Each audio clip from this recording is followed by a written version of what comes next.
Ya pemirsa, jelang akhir tahun 2022, Partai Perindo merayakan hari jadinya yang ke-8 tahun. Nah, kita akan sedikit merayakannya dengan menakar beberapa topik seperti bagaimana influence forum keagamaan bagi perkembangan di Indonesia serta menakar seperti apa konstelasi politik jelang 2024 2 tahun lagi bersama dengan Ketua Harian Nasional DPP Partai Perindo Tuanku Guru Bajang yang sudah bersama saya saat ini. Selamat malam, Assalamualaikum warahmatullahi wabarakatuh. Waalaikumsalam warahmatullahi wabarakatuh. Tuan Guru, kondisinya sehat ya? Alhamdulillah, studionya dingin tapi alhamdulillah sehat. Happy ya terbawa oleh perayaan hari ulang tahun Perindo ya? Syukur, alhamdulillah. Semuanya lancar. Dan salah satu yang paling penting itu kan kalau tamu-tamu kita merasa nyaman. Dan alhamdulillah tadi Bapak Presiden kita saksikan merasa feel at home dan sampai 2 jam ya bersama-sama dengan kita, alhamdulillah. Gak terasa ya?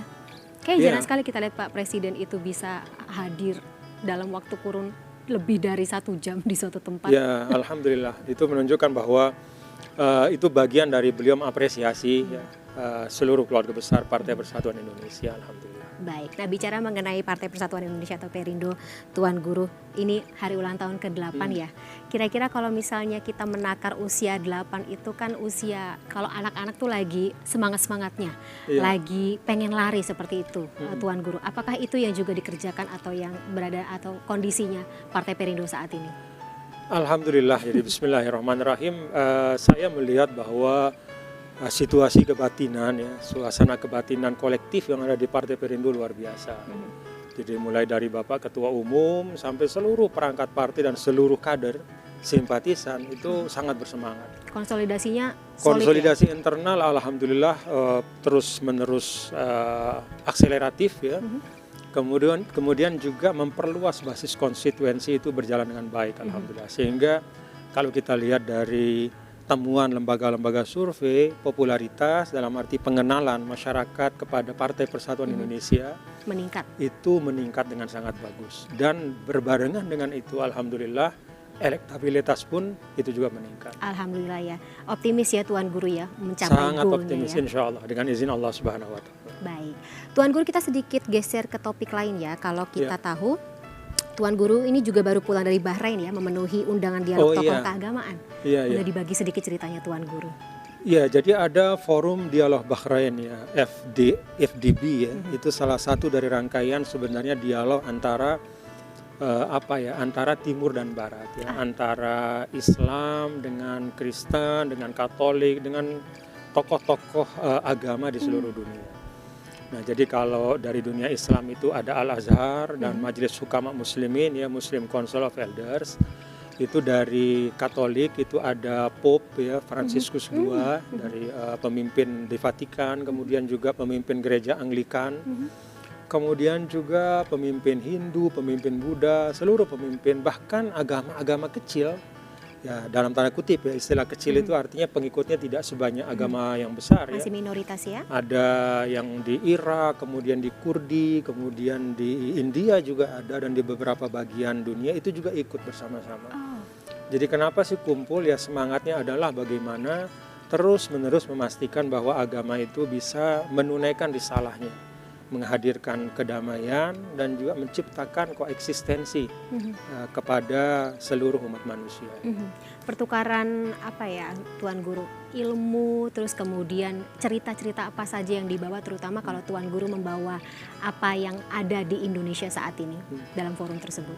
Iya, kalau yang saya perhatikan agak menarik ya, bahwa perhatian para tokoh agama hari ini itu bukan hanya tentang pembinaan internal, gimana supaya umat kita bagus, ibadahnya bagus, nggak hanya itu gitu.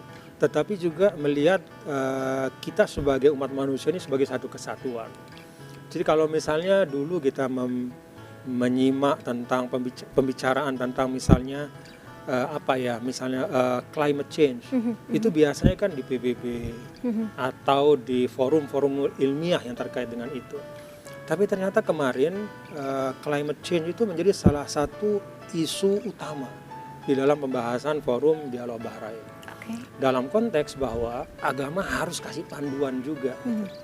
Gimana sih pola-pola di dalam memanfaatkan sumber daya sehingga semua proses pembangunan di seluruh dunia itu tidak kemudian mendegradasi kualitas lingkungan hidup kita.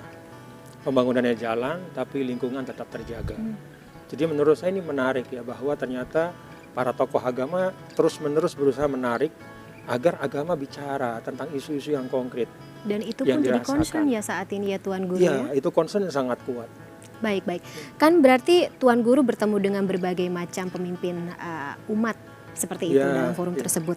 Nah, mungkin Tuan Guru juga bisa menjelaskan kalau yang disebut dengan Majelis Hukama Muslimin yang tampaknya menjadi bagian penting ya dalam forum dialog di Bahrain tersebut.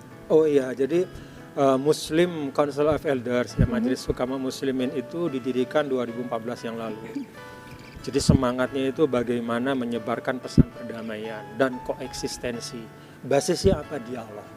Kan selama ini kalau kita bicara agama, kadang-kadang kita tenggelam dalam subjektivitas kita. Artinya apa? Pokoknya agama saya paling bagus. Gitu. Nah, di sebelah sana penganut agama lain juga mengatakan hal yang sama gitu.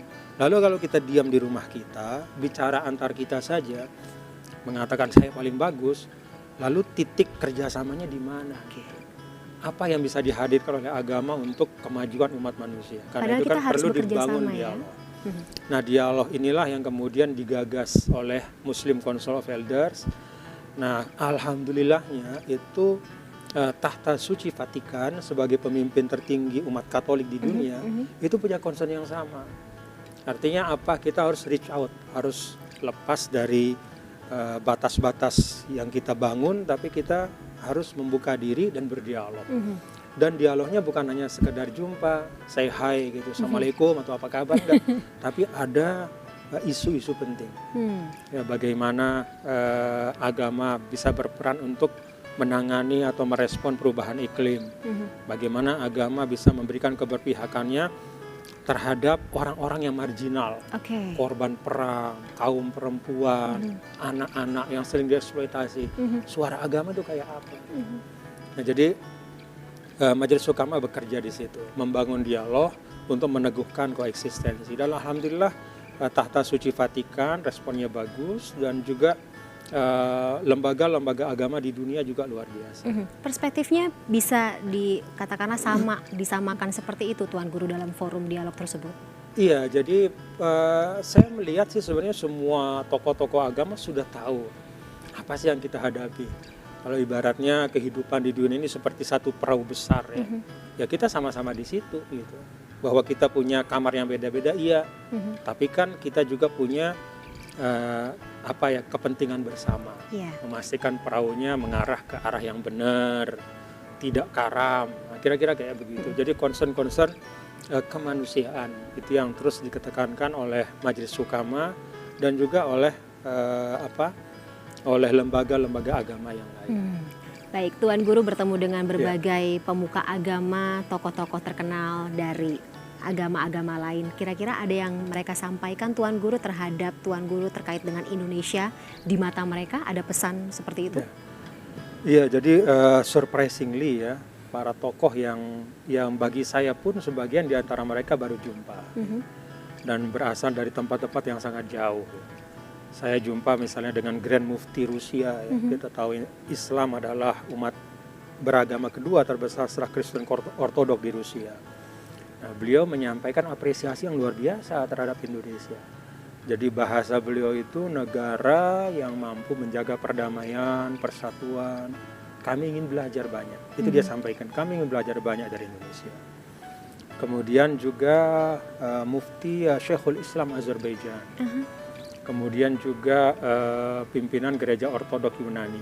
Sudah 3 negara. Ya, itu menyampaikan apresiasi dan saya agak agak surprise terus terang ya, seperti yang saya sampaikan tadi, karena beliau-beliau ini kan tokoh-tokoh agama yang menjadi pemimpin bagi umatnya masing-masing. Kemudian juga ada pimpinan dari agama Sobiah. Itu agama, bahasa kita agama kuno lah ya, yang mereka meyakini menjadi pengikut dari Nabi Yahya alaihissalam. Dia juga menyampaikan hal yang sama, baladul hub wat tasamu.